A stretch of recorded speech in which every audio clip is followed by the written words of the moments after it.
ফাতেমা বলে, ওগো প্রাণের স্বামী, 3 দিন হয়ে গেছে কলিজার টুকরা সন্তানদেরকে খাবার দিতে পারি না। আমি মা হয়ে আমার কাছে বড় কষ্ট লেগেছে। ওগো প্রাণের স্বামী, ঘরে কিছুই নেই, খাবার দিতে পারি না, কি করা যায় একটু বলেন না। এবার আলী বলে, ওরে প্রাণের স্ত্রী ফাতেমা, তোমার জানা মতো এমন কোন বস্তু আমাদের ঘরে আছে কিনা যেই বস্তু বিক্রি করে খাবার আনা যাবে? নবীজির কলিজার টুকরা ফাতেমা বলে, ওগো প্রাণের স্বামী আলী, আমার জানা মতে ঘরে চাদরের একটা টুকরা আছে যেটা বিক্রি করা যাবে না, পুরাতন হয়ে গেছে। আলী বলে, অনেক প্রাণের স্ত্রী, যেহেতু আর কিছুই নাই, এই পুরাতন চাদরের টুকরা নিয়ে আসুক, দেখি বিক্রি করা যায় কিনা। হযরত আলী আসাদুল্লাহিল গালিব, আল্লাহর বিজয়ী ভাগ, নবীজির প্রাণের সাহাবী, যিনি জান্নাতের সুসংবাদ পেয়েছেন, তিনি বলে, আরে প্রাণের স্ত্রী, আবার এই টুকরাই দাও। এবারে বাজারে নিয়ে হাজির হয়েছেন, যে কোনোভাবেই 6 দিরহাম বিক্রি করেছেন। এবার হযরত আলীর মনে বড় খুশি, অন্তরটা উৎফুল্ল হয়ে গেছে, আনন্দে এমন অবস্থা হয়েছে যে অন্তত এবার আমি আমার কলিজার টুকরা সন্তানদেরকে খাবার দিতে পারবো। 6 দিরহাম বিক্রি করেছেন। 6 দিরহাম পেয়ে এত আনন্দিত হয়েছেন, এত খুশি হয়েছেন যে আবার আমার প্রাণের বিবিকে খাবার দেওয়া যাবে, আমার কলিজার টুকরা সন্তানদেরকে খাবার দেওয়া যাবে। এদিকে 3 দিন পর্যন্ত খাবার না পেয়ে বাবার কাছে বলেও, বাবা, 3 দিন পর্যন্ত খাবার পাই নাই, পেটের খিদা আর সহ্য করা যায় না, ও বাবা খাবারের ব্যবস্থা করেন না। কিন্তু যদি আমাদের নানা যান আমাদের বাসায় আসতেন, খাবার না থাকলেও সমস্যা ছিল না। আমাদের নানা যান সরকার দু আলম মুহাম্মদুর রাসূলুল্লাহ সাল্লাল্লাহু আলাইহি ওয়াসাল্লাম যদি আসতেন, তাহলে নানা জানের চেহারা দেখলে পেটের খিদা বন্ধ হয়ে যেত। আমাদের নানা জান নবীজি মুহাম্মদুর রাসূলুল্লাহ সাল্লাল্লাহু আলাইহি ওয়াসাল্লামের চেহারা এত সুন্দর ছিল, পূর্ণিমার চাঁদের চেয়েও আরো বেশি সুন্দর। জোরে সুবহানাল্লাহ বলেন। এত সুন্দর পূর্ণিমার চাঁদের চেয়েও আরো বেশি সুন্দর। সারা পৃথিবীতে এত সুন্দর আর কাউকে বানানো হয় না, সৃষ্টি করা হয় নাই। কবি বলেন, আকাশ সুন্দর, আকাশ সুন্দর, নদীও সুন্দর, সুন্দর বনেরি ফুল, তার চেয়ে সুন্দর আমার প্যারা রাসূল, প্যারা রাসূল, তার রূপেতে ধন্য হলো নিখিল মানব কুল, প্যারা রাসূল। আল্লাহু আকবার বলেন। হাসান হুসাইন বলে, আব্বা, নানা জান আসতেছেন না, যদি নানা জান আসতেন খাবারের প্রয়োজন হতো না, পেটে খিদা বন্ধ হয়ে যেত। নানা জানের চেহারা তো সুন্দর ছিল, কিন্তু নানা জান আসেন না। এবার আলী সৈয়দ এবার এই চাদরের টুকরা নিয়ে 6 দিরহাম বিক্রি করে যখন মনে আনন্দ এসেছে, আনন্দে উল্লাসিত হয়ে গেছেন যে অন্তত এবার আমার বিবিকে, আমার সন্তানদেরকে খাবার দেওয়া যাবে। 6 দিরহাম নিয়ে এবার বাড়ির দিকে রওনা দিয়েছেন। এদিকে আসমানের মালিক আল্লাহ তাআলা বলেন, ওরে জিবরাইল, আমার আলী তো এবার সে 6 দিরহাম পেয়েছে খাবার, এবার তার সন্তানদেরকে, তার বিবিদেরকে খাবার দিবে। কিন্তু আমি আমার আলীকে একটু পরীক্ষা নিতে চাই, এই মুহূর্তে তার অন্তরে আমার মহব্বত বেশি নাকি তার সন্তানের মহব্বত বেশি? এই মুহূর্তে আমার মহব্বত বেশি, আমার ভালোবাসা বেশি নাকি তার বিবির মহব্বত ভালোবাসা বেশি? যাও যাও, তুমি দুনিয়ার মানুষের সুরত ধারণ করে আমার আলীর কাছে যে সাহায্য চাই, যদি দিতে না চায় তাহলে আমার নামটা উচ্চারণ করে চাইবা। আল্লাহু আকবার বলেন। মুসলমান ভাইরা একটু ভালো করে শুনে নাও রে ভাইরা। এবার জিবরাইল মানুষের সূরত ধারণ করে জিবরাইল আলী যে রাস্তা দিয়ে সৈয়দের হাম নিয়ে খুশি মনে বাড়ির দিকে রওনা দিয়েছেন। আলীর সামনে দাঁড়িয়ে বলে, ওরে ভাই আলী, আমার ঘরে খাবার নেই, পেটে বড় খিদা, আমাকে একটু সাহায্য করো না।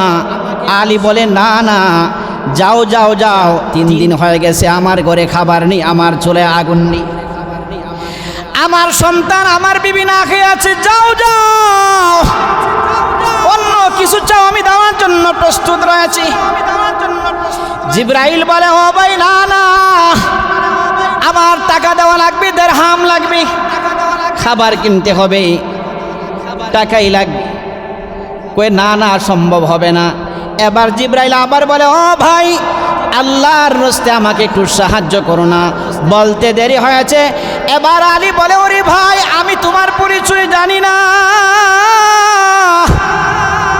তোমার বাড়ি কোথায় জানি না, গন্তব্য জানি না, চেহারাও চিনি না, কিন্তু আমার মালিক আরশে আজিমের মালিক, আমার আল্লাহর কথা উচ্চারণ করেছ, যিনি আমাকে বানিয়েছেন, আমাকে আমার ঘরে 3 দিন পর্যন্ত খাবার নাই, আমাকে এখন পর্যন্ত বাঁচায় রেখেছেন।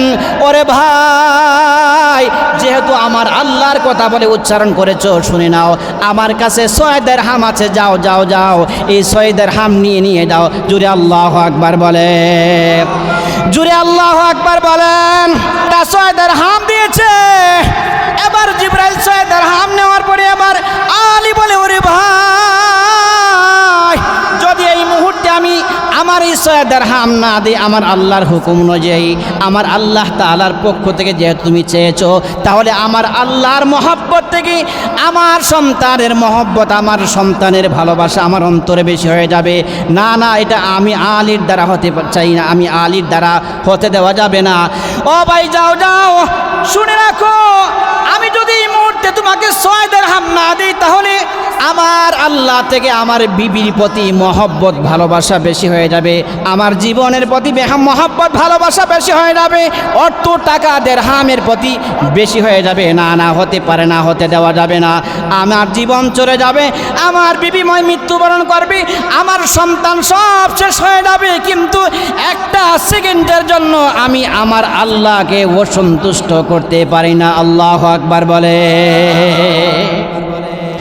আমি আমার আল্লাহকে একটা সেকেন্ডের জন্য অসন্তুষ্ট করতে চাই না। 6 দিরহাম নিয়ে চলে গেছে জিবরাইল, আল্লাহ তাআলার দরবারে হাজির হয়ে 6 দিরহাম নিয়ে হাজির জিবরাইল হয়েছে। আল্লাহ তাআলা বলে, জিবরাইল, দেখেছো আমার আলী তো আমাকে খুশি করে ফেলেছে, আমার আলীর অন্তরে আমার মহব্বত, আমার ভালোবাসা আছে, সন্তানের মহব্বত, সন্তানের মহব্বত, স্ত্রী মহব্বত আমার চেয়ে বেশি না, আমার আলী আমাকে খুশি করেছে, সন্তুষ্ট করেছে। এবার আমি আল্লাহর দায়িত্ব হয়েছে আমার আলীকে খুশি করা, তার সমস্ত তাকাজা, তার সমস্ত সমস্যার সমাধান করা। আল্লাহু আকবার। ও জিবরাইল, যাও,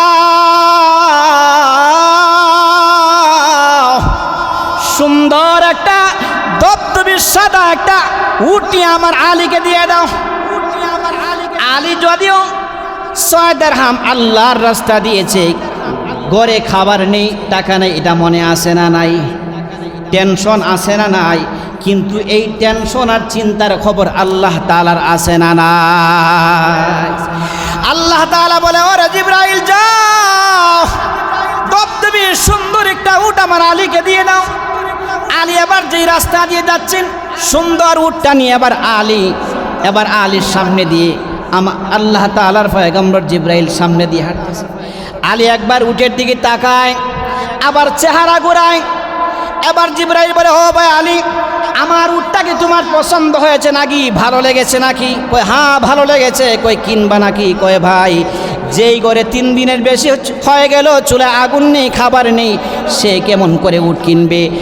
জিবরাইল বলে, ও ভাই আলী, তুমি যদি কিনতে চাও তোমার কাছে বাকিতে বিক্রি করে দেওয়া হবে। কয় ভাই বাকিতে বিক্রি করলেও তো একদিন টাকা পরিশোধ করতে হবে, যদি তার আগে আমি চলে যাই, অথবা যদি আমার কাছে এই পরিমাণ টাকা না আসে। তোমার কাছে চাওয়া হবে না, যেই দিন সুযোগ হয় ওই দিন তুমি পরিশোধ করো। কয় তাহলে কত দিরহাম? কয় ও ভাই আলী, জিবরাইল বলে ও ভাই আলী তোমার জন্য 100 দিরহাম। ঠিক আছে ভাই, 100 দিরহাম দিয়ে আবার হযরত আলী উটটা কিনে নিয়ে রশি ধরে বাড়ির দিকে রওনা দিয়েছেন, মনে বড় খুশি আনন্দ। এই আনন্দ আর খুশি নিয়ে যখন উটটা বাড়ির দিকে নিয়ে রওনা করেছেন, সামনের আরেকটা পয়েন্টে আরেকজন আরেকজন মানুষের সুরত ধরে দাঁড়িয়ে আছে। ও ভাই আলী, আপনার উটটা বড় সুন্দর, বিক্রি করবা নাকি? হ্যাঁ বিক্রি করব। কত দিরহাম? কয় ও ভাই আলী, ও ভাই আমি উটটা কিনেছি 100 দিরহাম দিয়ে, তুমি যদি কিনতে চাও তাহলে তোমার কাছে আমি 160 দিরহাম দিয়ে বিক্রি করব। একটু বলেন না, হযরত আলী প্রথমে কয় দিরহাম সদকা করেছিল? 6 দিরহাম। কত দিরহাম? 6 দিরহাম। এবার আলী বলে ভাই আমি 160 দিরহামের বিনিময়ে কি বিক্রি করতে পারবো? যেই মানুষটা দাঁড়িয়ে আছে সে দুনিয়ার কোনো মানুষ নয়, সে রহমতের ফেরেশতা মিকাইল। জোরে জোরে বলেন সুবহানাল্লাহ। মিকাইল বলে ওরে ভাই আলীটাও তাহলে ঠিক আছে, এই নয় 160 দিরহাম, আমাকে উটটা দিয়ে দাও। এবার উটটা নিয়েছে, উট নিয়ে রওনা দিয়েছে বাড়ির দিকে। এই সুন্দর উটটা নিয়ে যখন আল্লাহ তাআলার দরবারে চলে গেছে, আর আলী 160 দিরহাম নিয়ে তার বাড়ির দিকে রওনা দিয়েছে। প্রতিমধ্যে আরেকটা লোক দাঁড়িয়ে আছে, বলে ও ভাই আলী, ওই যে তোমার কাছে একটা উট বাকিতে বিক্রি করেছিলাম, সেই উটের টাকাটা কি পরিশোধ করতে পারবো? হ্যাঁ পারবো। 100 দিরহাম দিয়েছে। 100 দিরহাম দেওয়ার পরে যেই লোকটা নিয়েছি সেও দুনিয়ার কোনো সাধারণ মানুষ ছিল না, তিনিও রহমতের ফেরেশতা জিবরাইল ছিলেন। আল্লাহু আকবার বলে। ও মুসলমান ভাইরা, ও মুসলমান ভাইরা, এবার 60 দিরহাম নিয়ে যখন ঘরে প্রবেশ করেছেন, ফাতেমাকে ডাক দিয়েছেন, ওরে ফাতেমা আসো, এই নেও 60 দিরহাম। ফাতেমা জিজ্ঞেস করে, ও প্রাণের স্বামী, একটু বলেন না, আপনি সাধারণ চাদরের পুরাতন একটা টুকরা নিয়েছেন যেটা বিক্রি হবার কথা নয়, কিন্তু এত টাকা এত দিরহাম কোথায় পেয়েছেন? আলী বলে, ওরে প্রাণীর স্ত্রী শোনো, প্রথম আমি এই চাদরের টুকরা 6 দিরহাম বিক্রি করেছিলাম। বিক্রি করার পরে আমি বাড়ির দিকে রওনা দিয়েছি, আমার সামনে একটা ভিক্ষুক দাঁড়িয়েছে, সে আমার কাছে চেয়েছে, আমি 6 দিরহাম দিয়েছি। আবার একটা লোক উট নিয়ে দাঁড়িয়েছে, সে আমার কাছে বাকিতে বিক্রি করেছে, আমি কিনেছি 100 দিরহাম দিয়ে কিনেছি। আবার এটা নিয়ে বাড়ির দিকে আসতেছিলাম, আবার রাস্তার সামনে আরেকটা লোক দাঁড়িয়ে আছে, সে আমার কাছ থেকে উটটা কিনতে চায়, আমি 160 দিরহামের বিনিময়ে বিক্রি করেছি। আবার আরেকটা লোক আবার সামনে দাঁড়িয়েছে, আবার সেই বিক্রি আমার কাছে করেছিল, সে বাকি টাকা চেয়েছে, আমি বাকি টাকা দিয়ে দিয়েছি। সেই টাকা দেওয়ার পরে আমি 100 দিরহাম দিয়েছি, আমার কাছে বাকি ছিল 100 দিরহাম। এই 100 এই বাকি ছিল 60 দিরহাম। এই 60 দিরহাম তোমার কাছে আমি হাজির করেছি। ও রে প্রাণের বিবি ফাতেমা, তাহলে শোনো শোনো শোনো, আমি এইভাবে তোমার কাছে 60 দিরহাম এনে দিয়েছি। এবার ফাতেমা বলে, প্রাণের স্বামী, জানি আপনি ভালো মানুষ, কিন্তু আমার কাছে জানি কেমন মনে হয় এখানে সমস্যার সমাধান হবে না। চলেন আমাদের আব্বাজান সরকার দো আলম মুহাম্মদুর রাসূলুল্লাহ সাল্লাল্লাহু আলাইহি ওয়াসাল্লামের কাছে স্বামী স্ত্রী আবার দুইজনে হাজির হয়। এবার ফাতেমা বলে, আব্বা, আমার স্বামী এইভাবে পুরাতন টুকরা বিক্রি করে আমার কাছে এই পর্যন্ত 60 দিরহাম এনে দিয়েছেন। নবীজি বলে, ওরে কলিজার টুকরা ফাতেমা, শুনে নাও শুনে নাও, তুমি মনে করেছো আমার আলী সাধারণ আলী না, সাধারণ আলী নয়। আমার আলী আল্লাহ তাআলাকে এতটা সন্তুষ্ট করেছে, আল্লাহ তাআলাকে এতটা মহব্বত করেছে, এই মহব্বতের কারণে আল্লাহ তাআলা আমার আলীকে ইমতিহান পরীক্ষা নিয়েছেন। প্রথমে সে যে 6 দিরহাম পেয়েছিল, একটা ভিক্ষুক ছিল, সে দুনিয়ার কোনো ভিক্ষুক নয়। আল্লাহ তাআলা রহমতের ফেরেশতা জিবরাইলকে পাঠায়া আমার আলীকে পরীক্ষা নিয়েছে।